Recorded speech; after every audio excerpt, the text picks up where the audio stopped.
एक खेत में एक मुर्गी रहा करती थी। वह मुर्गी बहुत मेहनती थी।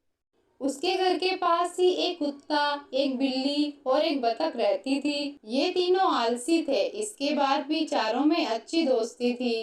कई बार कुत्ता, बिल्ली और बतख छोटी मुर्गी का फायदा उठाते थे। वह मेहनत करके अपना भोजन तैयार करती और ये तीनों खाने पहुंच जाते। मुर्गी भी दोस्ती के कारण इन्हें कुछ नहीं कहती थी। एक दिन की बात है, छोटी मुर्गी खेत में घूम रही थी कि उसे मिट्टी में पड़े गेहूं के कुछ बीज दिखाई पड़े, जिसे देखकर वो सोचने लगी। क्यों ना मैं इन बीजों को खेत में बो दूं। जब फसल होगी तो मैं गेहूं पिसवा लूंगी और उसकी रोटी बनाकर मजे से खाऊंगी। उसे आशा थी कि उसके दोस्त इस काम में उसकी सहायता अवश्य करेंगे। उसने गेहूं के दाने अपने चोंच में भरकर उठा लिए और वहां से जाने लगी और सबसे पहले कुत्ते के पास पहुंची। उसने कुत्ते से कहा, दोस्त, देखो मुझे खेत में गेहूं के ये बीज मिले हैं। मैं इसे बोना चाहती हूँ। क्या तुम मेरी सहायता करोगे? कुत्ता उस समय आराम कर रहा था। उसने जवाब दिया, नहीं, ये मेरे सोने का समय है और मुझे जोरों की नींद आ रही है। मैं अभी ये काम नहीं कर सकता। छोटी मुर्गी बतख के पास पहुंची और उससे पूछने लगी। दोस्त, क्या तुम इन गेहूं को बोने में मेरी सहायता करोगी? बतख बोली, नहीं, देखो कितनी धूप है। मैं तो झुलस जाऊंगी। माफ करना, मैं तुम्हारी सहायता नहीं कर सकती। तब छोटी मुर्गी बिल्ली के पास गई और उससे भी गेहूं के बीज दिखाकर पूछा। दोस्त, कुत्ता और बतख तो मेरी सहायता नहीं कर रहे हैं। क्या तुम मेरी सहायता करोगी? बिल्ली बोली, देखो मुर्गी, इस समय तो मैं पड़ोस के घर में दूध पीने जा रही हूँ, इसलिए अभी तो मैं तुम्हारी सहायता नहीं कर सकती। दूध नहीं मिला तो मैं भूखी रह जाऊंगी। तब दुखी होकर छोटी मुर्गी बोली, कोई बात नहीं, मैं खुद ही जाकर खेत में इन बीजों को बो देती हूँ। वह खेत में गई और कड़ी धूप में दिन भर मेहनत कर शाम तक उसने सारे बीज बो दिए। समय बीता और खेत में गेहूं की फसल लहलहाने लगी, जिसे देख छोटी मुर्गी बहुत खुश हुई और दौड़कर सबसे पहले कुत्ते के पास पहुंची। उसने कुत्ते से पूछा, दोस्त, खेत में फसल लहलहा रही है। क्या तुम फसल काटने में मेरी मदद करोगे? नहीं, मैं यह काम नहीं कर पाऊंगा। मेरी तबीयत जरा ठीक नहीं है। ऐसा कहकर कुत्ते ने कन्नी काट ली। छोटी मुर्गी बतख के पास पहुंची और उससे सहायता करने के लिए कहा, तो वो बोली, मुर्गी, तुम देख तो रही हो मैं कितनी छोटी सी हूँ।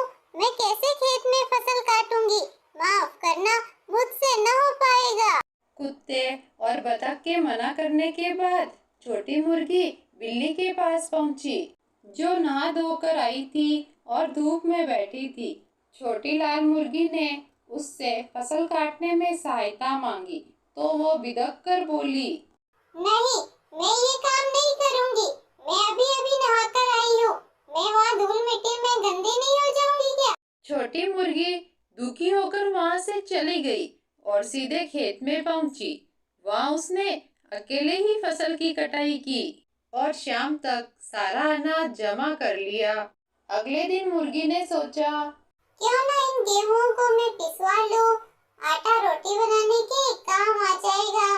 वह मुर्गी फिर से कुत्ते के पास पहुंची और कहने लगी, दोस्त, चलो ना मेरे साथ आटा चक्की तक। मुझे इन गेहूं को पिसवाना है। ऐसे काम के लिए मुझसे ना कहा करो। मैं इन सब कामों के लिए नहीं हूँ।